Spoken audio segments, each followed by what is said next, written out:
I started, one of the companies I co-founded is a thing called Tether.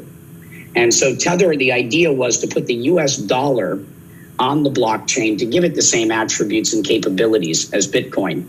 And the reason for creating that was I saw that eventually central banks and treasury departments would say, oh, technology could be a tool to enhance our jobs, right? A tool that could improve our currency.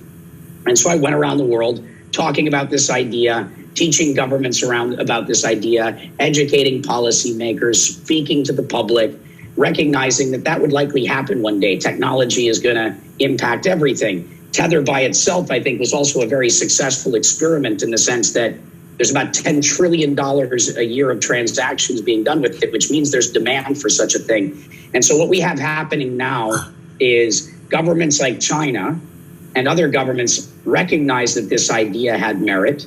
They started experimenting with this concept about 3 years ago, and China is on the verge right now of launching a digital yuan. So if you go down to Latin America, if you're in Venezuela right now, the people of Venezuela do not want their local currency. They do not want the bolivar. It's essentially a failed currency. What do they all want? They want US dollars. That's true in places like Argentina and others. Similar in Africa, Southeast Asia.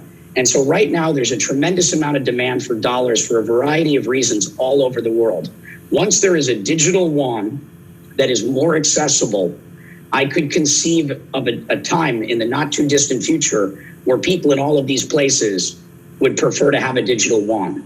And I think the US dollar has to stay competitive with foreign currencies. If foreign governments are going to upgrade their currencies and make them digital, I think the US government, I think that we need to be doing something similar with our dollar. Do exactly what Tether has essentially done, but it should be being done at the Treasury and Federal Reserve level.